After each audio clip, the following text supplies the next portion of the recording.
Artificial intelligence is changing leadership faster than most organizations are prepared for. But the biggest advantage isn't technology, it's how leaders think. This week on the next interview, Jim Huling shares why judgment, curiosity, and wisdom are becoming the defining skills of exceptional executive leadership. If you're leading through change, this conversation will challenge how you view both AI and your role as a leader. Hi, welcome to the Next Interview Show podcast. I'm Dolan White, and this episode is a special episode. It's episode 98 and 99, and I'm splitting the episode into two parts. The very first part is all about AI and leadership in the AI, in the age of AI, which we are clearly in. And the second part expands on that premise, and we have conversations around people, trust, accountability. My guest for both parts of these is Jim Huling, and Jim is a New York Times best-selling author from Franklin Covey, and one of the co-authors of the book, The Four Disciplines of Execution, which is a standard. And if you don't have it, you should get a copy of the book. Let's get to the episode. I think you're going to enjoy this conversation about AI. Join me next week for the second half. I look forward to seeing you there. Now, here's Jim. Welcome to the Next Interview Show podcast. I'm Dolan White, and as Liam, the announcer, mentioned, I am the host of the podcast. And this podcast is a special episode. I always talk about coming into the podcast about being blessed to talk with brilliant leaders. And today is by far no exception. I'll use that word, even though it's being recorded and it's going to be public, I'll use the word brilliant in front of it. But my guest today is Jim Huling. And as I've been on this adventure moving towards episode 100, Jim agreed to come back. And we were just chuckling before we hit go that Jim was on episode 30 on March 24th of 2025. And I've had such a great time reaching out to 9 podcast guests to say of all of the episodes together, I need you back on the podcast to have the conversation. And we are here for that today. And I'm blessed to be able to call this man a friend too. So Jim, I'm going to extend some gratitude. You could be doing anything else in the world, and you're going to be here with me for the next till we're done. I'm not going to pin time on this, but till we're done, talking about leadership and life and spirit and beliefs and things that we do. And so I just want to tell you, thank you for being willing to come back and sit with me again on this podcast. Yeah. Anytime, any place, any day, any topic. It's not only the most fun I ever have on a podcast, but also you have this strange but magical way of casually asking a question that takes the conversation to a whole new level. I've seen you do it dozens of times, and I feel like I'm a better speaker when I'm with you because you pull out of me and everybody else, this thing that we really want to say, but we can't quite find it. You have this gift for sort of pulling it out of us and helping us frame it in a way that I hope is useful to everybody listening to us. So I hope everybody's got at least one hand on the steering wheel of their car or however they're listening, and the seatbelt is buckling, because we don't know where we're going, but we know we're going somewhere important. We don't. We will find, when we get there. It may not be. It may not. Or at least we're going to go till we run out of gas. I'm not sure. One of the two is going to happen. That's awesome. Thank you so much for having me, my friend. Good to have you here. So it's been a while since we've done this, and there are people that are listening to the podcast today who were unaware of you from it's been back in March when we did it, year and 3 months ago. By goodness gracious, Wow. It's been that while. So let's take a couple of minutes and talk a little bit about your background, your journey, and then I've got a couple of things I want to get into, and we'll see where all this leads us. Oh, sure. And for anybody just getting to know us, we both understand this is the least interesting part of the broadcast, so we get through it quickly. But it has a useful context, I think. And so anyway, I had 20 years of leadership in IT, and then I had a wonderful, glorious opportunity to be CEO of an IT company, which I was for 11 years. I don't mind anecdotally saying, CEO years are really dog years, so think 85 or something. But I had 11 years as CEO of a company that was 4 times in a row named one of the 25 best companies to work for in America. And then the best chapter of my professional life came after that, where I was invited to join Dr. Stephen Covey and the great people at Franklin Covey, and eventually became the global managing consultant for all of the work done at Franklin Covey around execution, and had a chance to write the first and second edition of this book called The 4 Disciplines of Execution, which was truly a life-changing moment for me, and has become a kind of platform that now allows me to be an executive coach. I have 16 C-suite clients in 5 different countries that I coach every month, as well as a couple of companies where I sit on the board. And it's just, I'm now, Dolan, in that stage where I can be the gray-haired Gandalf behind the leader who's got the microphone. And I will tell you, it's the best job I've ever had. It's the greatest joy is when you enable somebody else's success. I know it takes a while in life to learn this lesson, but your own success, which is great, pales in comparison to the moments when you watch your gifts enable somebody else's success. That's the greatest joy, other than marrying the love of my life and having wonderful children and all that, and good friends like you. But other than that, it's the greatest joy there's ever been. So that's what I do today. I'm an executive coach. I continue to write. I have another book's coming out in the next year, and we may talk just a moment about that. But it's very much in the beginning. It's written on the back of a napkin kind of stage right now. But that's something else we might talk about. But mostly, I am overjoyed to be here. And if you can stand one more second from me, I just want to say in my opening words, I am here not only because I love this guy and I respect his work and I admire all the things that he's done, but he has written an amazing book, a book that I'm incredibly happy to have endorsed. You won't have to look far to find my name in a nice, healthy blurb about what a great book. I think I even said every leader needs to buy this book. So maybe it's a small disclaimer, Dolan, and I gave it to you already, is I'm just going to shamelessly talk about what an incredible book you've written as well, because I think the world needs to know about this book. And so that's part of why I'm happy to be here today also. I am, we talked about facing the challenges of those kinds of compliments. So I will gracefully accept that. We'll get into that too. And I did write down, because I want to hear more about the book that you have that's penciled out on the napkin so far, kind of where you're going on with it. So I think it's an interesting thing. And you mentioned, 4 Disciplines of Execution. By the way, if you're on YouTube, I'm holding it in my hand. That's what the book looks like. And if you're listening on audio, you're missing a great picture of me holding Jim's book.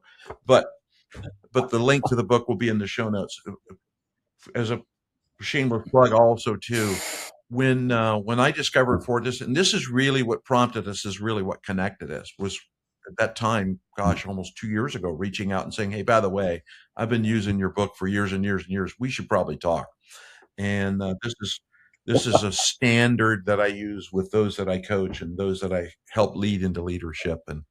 And it is fun. I have to agree with you, Jim, with, being at the place. It's not about the gratification of being a coach. What I love is the gratification of seeing people accelerate and learn and go test and go try and hit those aha moments.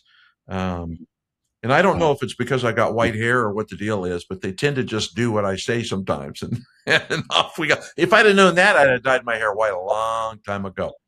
So there are definitely times when I think I get too much credibility from having so much white hair. I agree with you. And I refer to myself with my clients as the gray-haired Gandalf behind the scenes, whispering in your ear. I wouldn't do that if I were you. Isn't it funny? That's a lot of conversations are, well, let me help you understand what will happen. And this is only because what you're talking about, I did. So let me tell you what happened when I did it. Right. So that's right. In fact, speaking of just what you just said just there, that's a beautiful example. I want everybody to catch that. I like to be a very straight shooter. I'm a very nice person, but I still like to talk really straight. I hope that comes across great. I know I'm with a straight shooter on the other side of the microphone today. And you could make the argument, does the world need another leadership book? Goodness gracious, I've written one. Everybody's written one. There's a lot of them out there. And there's no disparagement in that comment. There just are. It's a fact. There's a lot of them. But I want to tell you what I have an opinion about this, having written one, is that I think most people write principles, write about leadership principles that they've sort of borrowed from somebody else. And there's nothing wrong with that, by the way. Most of what we know is what we learned from because somebody else had the patience and the interest to teach us something. I'm not saying that, but I am saying that's what a lot of books are, is they're just restatements of what somebody else has said. And then every now and then you come across a person who has written a book where the principles aren't borrowed, where he's lived them. Right. And the greatest credential this man on the other side of the screen from me has today is that he's written about things where he has paid the price to know them. He's done it.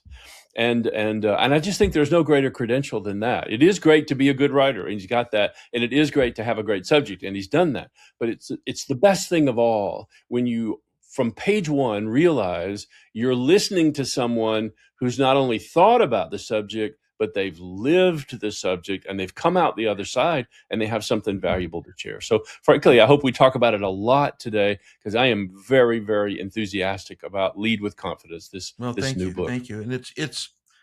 And grateful. I will, and I'll smile while we're saying that. So, and thank you for that. Now, I think it's one of the things that we have seen that, right? And I think we've seen this in the body of our career, Jim, and especially with the work that you did prior, as a CIO and a CEO, which is a jump going from that person pushing to CEO. And there's all of the things, there's those, oh my goodness, I didn't know this about being a CEO until you get there. Right. So true. In fact, can I jump right there for a second? I think please laugh when I say this, everybody. I cannot tell you how I cringe when I think about the 1 million times as a young leader I said, well, if I was in charge, I'll tell you what I would do, and then all of a sudden one day I was in charge and I didn't have a clue what to do. I mean, I had to get help from everybody to try to figure out, So the illusion when you're under that role looking up at it, it looks so simple, And then the moment you get into that role, you find that you've entered a world of complexity where the stakes are very, very high, where tolerance for mistakes is very, very low. And there's no real guidebook for how to do some of the most difficult parts of it, So it is a different world when you're up there. And honestly, I think that's one of the audiences you wrote this book for, is people who are feeling the loneliness at the top and looking for resources that would help them with things they don't really want to make known, that they don't know how to do or that they need some help with. I think that's probably the greatest service this book is going to fulfill. I appreciate that. And I think thank you. I think there is that perceived fear, right, as you're stepping into the role, which is, what's the old colloquialism about never let them see you sweat, right? And the other, there's one from Mike Tyson. Everybody has a good plan until you get punched in the face. Yes. I like the second one better than the first one. But the funny thing about never let them see you sweat, isn't that bad advice terrible now? I mean, we're in a whole world that's longing for authenticity. Right. Will somebody in an executive role please be a real human being? Will you have real emotions and real thoughts and be candid in what you say? So the never let them see you sweat to me is the banner of an era that's not only gone, I wish it had never existed. It led us all to that false image holding, for executives.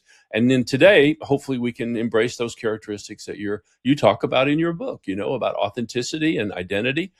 Those are the things that we need to be working on today to be great leaders. Yeah, it's that old law around, it's hard to fake authenticity. You can't fake authenticity. So I'm really curious. With everything going on, as I mentioned, kind of coming into the podcast, I had a list of some things to talk about. I just threw it away. We're off. But one of the things that's really important, I think, is in your work, and we both share commonality in near age. Although I still got you. You won't catch me, but you can keep trying. But as we're doing that, I think there is the importance of authentically sharing what we've learned about leadership, which we also, in turn, I discover all kinds of things from the folks that I work with and coach and advise. And I learn almost more than they do by doing it with them. And I think it's a blessing to be able to be there. And one of the things that was that popped into my head as you were talking about that, Jim, with the number of executives that you're coaching, particularly in multiple countries, is I think we're in a time where there's pressure, and we'll just, a lot of times it gets cloaked in the word AI, right? There's a competitive need. If I'm not doing AI, I'm going to be left behind, and therefore I'm going to do it for the way I do it. And I think one of the things that I'm seeing lost out there, and I'm curious if you see this with your executives, what comes to be at risk is that human part, the human connection, and that willingness to know that AI is a tool, but it is not the decision. So I'm kind of curious how you're experiencing that with your Oh, I'd love execs. to. I think about this all the time, and maybe at our stage, you and I are both in the legacy stage of, what have we done that's going to last, Sure. and what will be the greatest impact we were able to make. So I think we probably think about this question maybe more than the average person does, but everybody should be thinking about it. And the thing that first of all, I have no problem with AI. I've lived through technological revolutions and all those kinds of things. Yes. It's always been the same pattern. Doom and gloom is the prediction. We're all going to be out of a job. Nobody will be Right. needed anymore. And then sure enough, not only do we have a job, but our kids have a job, So I have a little bit of healthy skepticism at the doom and gloom portrayals of AI. I just think it's another tool. It's incredibly powerful. It's wonderfully useful. I use it all the time, every Sure. single day. I never publish anything as mine if it wasn't written by me. Of course, I think that's a good standard. But I certainly go and say, "Hey, what do you think about this?" Or, "Do you have any ideas for this?" Or, "Can you remember this quote that I can't remember Right. anymore?" It's an amazing tool for those kinds of things.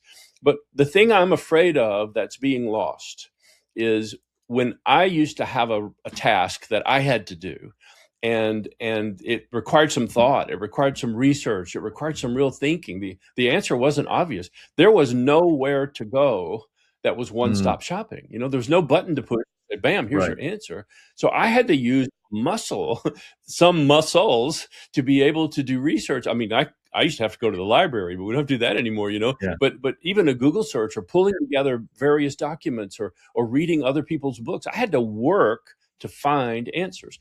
And I'm not saying the answers were better than what we can find today. In fact, they may not have even been as good, but the developmental process of going through that gave me Right. something. And what I'm worried about is people aren't having that same experience. They're not working those same muscles. So I'd hate to see AI with its wonderful productivity and efficiency also rob us of the ability to have an original creative idea. Yeah. Or if all the computers go down one day and we have to solve a problem, will we know what to do? I hate to see us lose that part of it, but I wish we weren't afraid of it either. I wish we would just embrace it, and say, well, how can I leverage this? I've already done that in my writing. I'm sure Sure. you have as well. I write a blog, I have a newsletter. I use these things to make me far more efficient than Right. I used to be. But at the same time, I'm never going to publish anything in my life that has my name on it that wasn't written by me. So if you hold to that standard, I think it's okay. But I just wish the doom and gloom would go away. I wish people would stop doing that. I don't think it's serving us. So, but what do you No, think I think about that? that's such an interesting thing. And similarly, I love using AI. It's an amazing research tool, right? It replaces that whole, for you younger people, I'm going to say the words Encyclopedia Britannica. There was a series of books and they were alphabetized and you could look at, and there was like 30 of them and you paid a lot of money for them. And now you can't give them away. But yeah, which I Yeah. don't have them anymore. But it's an amazing research tool, and I agree with you. I think AI gives us the ability to create velocity in our thinking, clarity in our thinking. We have to view it sometimes with that skeptical eye to confirm that it's telling us the right thing, which is Sure. which is common. It's the same thing with asking a friend for advice. Are they really telling me the right thing or not? Right. Good Yeah, example. on the Good human example. side. Yeah. But I do think so, and I think one of the things that that I've seen recently, and particularly with a couple of clients, is AI being viewed as that empirical tool. AI said, "This is Mm. the path, and therefore I'm going to follow Mm. that path." And I love what you Mm. were just talking about, Jim, because there's I'll paraphrase it just with imagination. There are, I think that one of the biggest success tools as an executive and as a leader is great use of imagination and asking yourself about possibility. How do I take that, move it to That's right. probability, and let's imagine what that could look like. AI won't do. AI doesn't have imagination. No, not at all. And in fact, it may rob us of that very Oh, ability, interesting. don't you Yeah. think? And you have such a gift when you ask a question. I told you this before the show. You bring out things I've never even thought of, but it's your gift as an interviewer. And one of the things you brought in my memory just now, when I was in college, I had a math major in college. Now, if I'm calculating the tip at dinner, I still want to get my phone out and check my calculations down. But at one time, I was pretty proficient in Sure. mathematics. But all of my college math textbooks had a back section that had the answers to all the problems. Yes. So one of the greatest challenges, well, not the greatest, but one of the challenges I faced as an undergraduate was it was just so darned easy to go to the back of the book and get Yeah. the answer, right?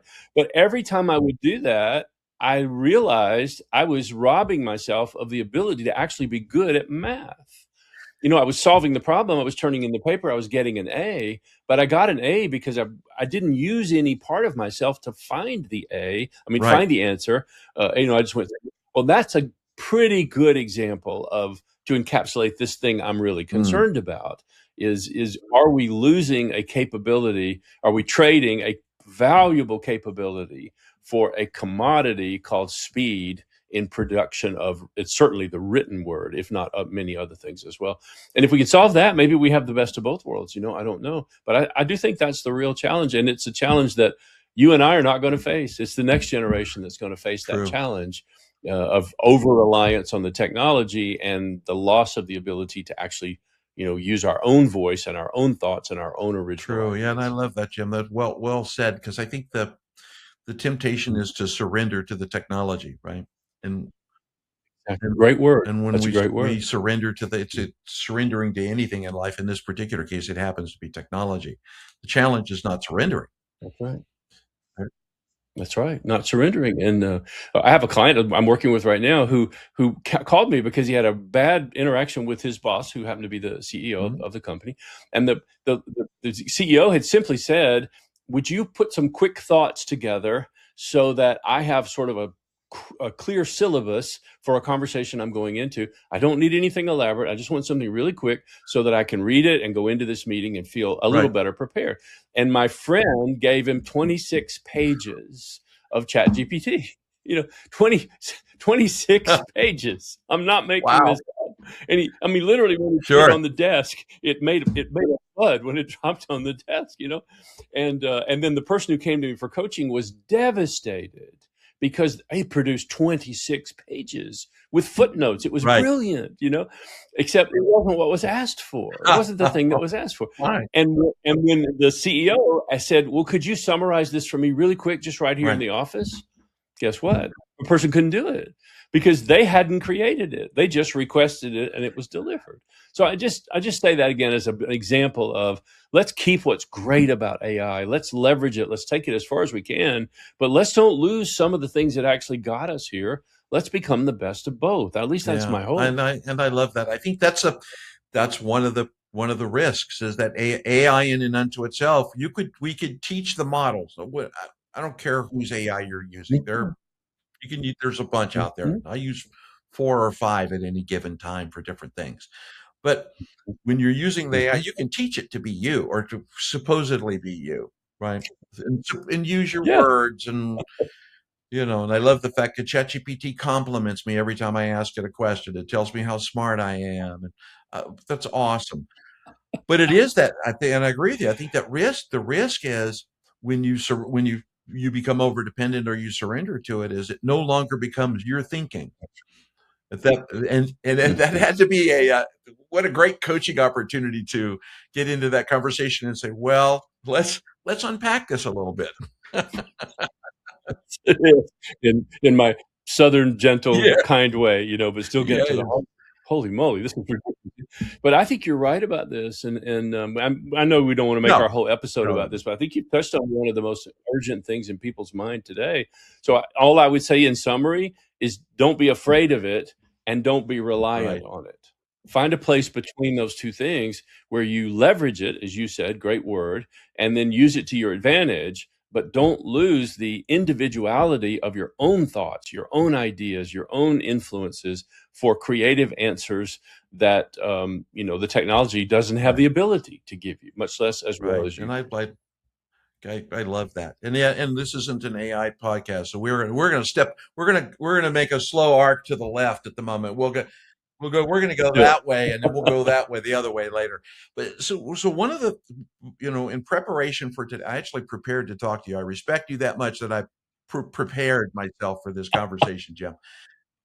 When we spoke back, and did the episode, then there were 5 moments that when I went back and looked at my personal notes from that interview that came out, and the 5 moments I want to talk about a couple of them, but just listeners, in the show notes, I'll also include a link to that episode too to go back and listen to. But the very first moment was every interaction strengthens or weakens trust. There are no neutral interactions. These are Jim-isms, right? That came out. And then praise says you did something valuable. Recognition says you are valuable, which is what I told you I have problems with. And then performance is a byproduct.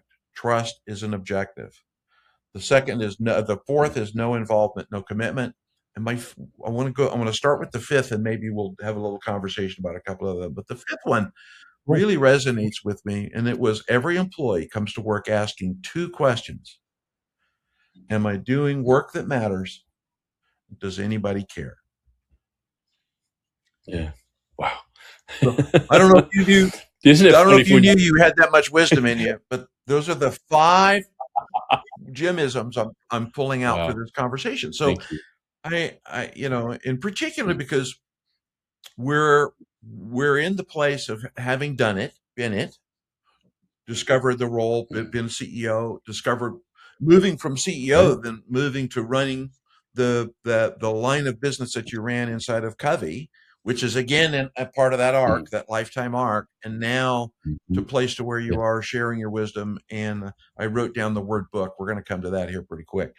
But as you're working with executives and in the work that you do, I'm really, and that resonates, by the way, in your book, The 4 Disciplines of Execution. There's that. It's a topic that resonates throughout most of it. I'm really kind of curious about where are we with that? It's not an AI hook, but people need to know they matter. No. And Yeah, isn't it a great paradox, honestly, that in many cases, and let's don't lay out one blanket statement that covers all leaders. We're all unique. We all have strengths, weaknesses. If I walked in your shoes for a week, I would see it differently, of course, to anybody listening to us today. But I still think we can intelligently comment on the state of leadership in the world as we see it today. I have a little bit of a unique perspective because I'm coaching only C-suite executives, and I'm coaching them across 5 different countries. And so I get a little bit of a window on the world to say what's common about through all these places and what's been different.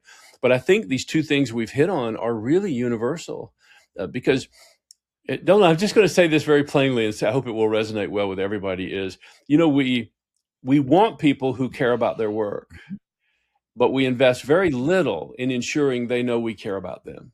It's disproportionate if you think about it. We give someone an assignment.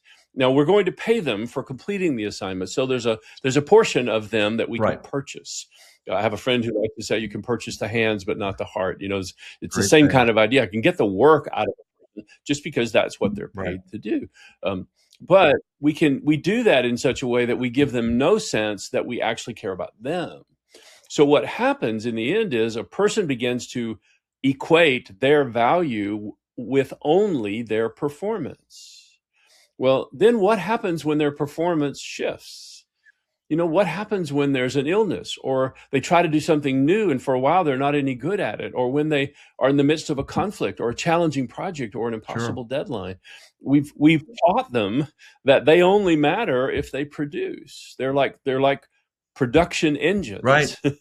And so can we really blame them if in that moment they say, hey, this is not the right place for me, this is not where I want to be? You can't, because you're not answering that first question, am I doing work that matters? And we're sure not answering the second question, does anybody care?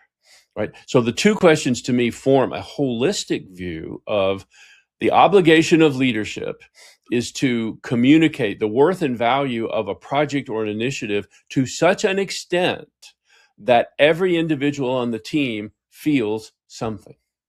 Now, I'm not saying everybody would run through a wall or everybody would walk across broken glass. I'm not saying anything ridiculous, but I am saying I think this is the standard. Can I communicate or empower a team of people to achieve something? I need to instill in them a lasting sense that this is worth doing. This matters. You're going to be proud of what we're going to do. You're going to look back one day and say that this was some part of the legacy you're glad Right. you left. But I think that is on the leader. That is not the job of the employee to find that. That is the leader's job to imbue that. And then secondly, which is a topic we've all been talking about, I guess, for 30 or 40 years, is how do we communicate to people that what they did Right. mattered, that they matter. And so I like that couplet that you and I have talked about many times of, you can praise a person all day long. You can good job them, pat them on the back, give them a gift certificate to go out to dinner. You can do all those kinds of things. But all those things do is recognize that they did something valuable. But it never once says to them that they are valuable. But when you get a person or a team of people who truly believes that you think they are valuable as individuals, separate from their performance, you'll find that you're surrounded by a group of people who really will do anything, who will run through a wall, who will give that extra effort. But it starts with what we do as a leader. I really love that insight, Jim. And leaders, as you listen to the podcast, and I'm hoping you're listening at not 1.25 speed, but listen to it at 1 speed, so it has a chance to resonate and echo a little bit in your mind. But go back and listen to that. One of the things that's really important to pull out of that, Jim, that you're talking about is that, and I wrote it down, which is the difference between are versus did. You are valuable. Now, what you did was valuable, but if you're leaning in on the did part, there's going to be a disconnect there. That's that moment where at the end of the day, when Linda asks me, how was your day? And I launch into why the day was great. And it's not the things I do. It's the other side. And of course, then after a couple of minutes, she'll stop me and go, okay, that's enough. I got it. So that's all I need to know, honey. It was a good day. I'm glad that was enough. There you go. It's so great, isn't it? But is it all right with you if we stretch only slightly to say, what we're talking about is this ability to communicate to another human being their worth and their value in a clear way. So that applies to children, that applies to relationships, that applies to friendships, that applies to, if we step out a little bit, we're not only talking about a leadership principle, we're talking about really a universal principle for relationships of strength and durability. And I think that's so incredibly important. When you and I, and I'm glad you touched on this, because when we talk about leadership, we tend to live in the parlance of the, if that's an appropriate word, in the world of leading a business. And at the end of the day, when you're leading a business, you're leading to multiple types. There's the word outcome that exists, and you're leading. There's an expectation. You're leading kind of in that world for different things. But it is really about leading our life and leading our family and leading with our friends. And it's about developing those relationships so we're clear on that value that we can share with each other. That's right. I don't mind saying to you, very plainly that one of the greatest influences of my life was the 14 years I got to work for Stephen Covey and Stephen Covey's organization. And of all those years and all the things I learned, can you imagine marinating in the principles of Stephen Covey in a whole organization for 14 years? It's one of the greatest privileges I've ever been given. But out of all of that, what stands highest to me is his statement that leadership is communicating another person's worth and value so clearly that they see it in themselves. Now, you think about perhaps the greatest leadership teacher of all time. You may have your own favorite. I'm not trying to enter into that competition, but it's certainly up there to be Stephen R. Covey. His statement was, leadership is communicating another person's worth and value so clearly that they see it in themselves.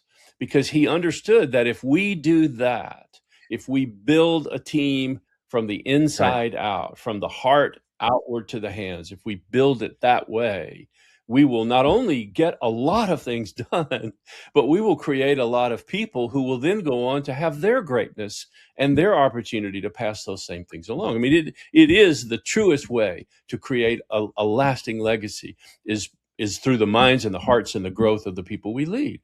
But we don't really think about it, do we? We have scoreboards and metrics and performance things we have to do. We're not, we lose sight of what the real mission of leadership is, I think. And I don't mean to sound like I'm preaching about it. I'm just passionate about it, because when that opportunity is lost, it's really lost. You can't get it back, And yet, if you seize it, you might do something that literally would last forever. Because that person teaches the next person who teaches the next person. It's interesting you mentioned that, Jim, because that statement that you said, although not committed to memory, but that statement is the multiplier. Join Jim and Doland for part 2 of this interview next week. And be sure to take what you heard today and move it from entertainment to action. Give the show a like, subscribe, or follow. We'll see you next Tuesday for more The Next Interview Show.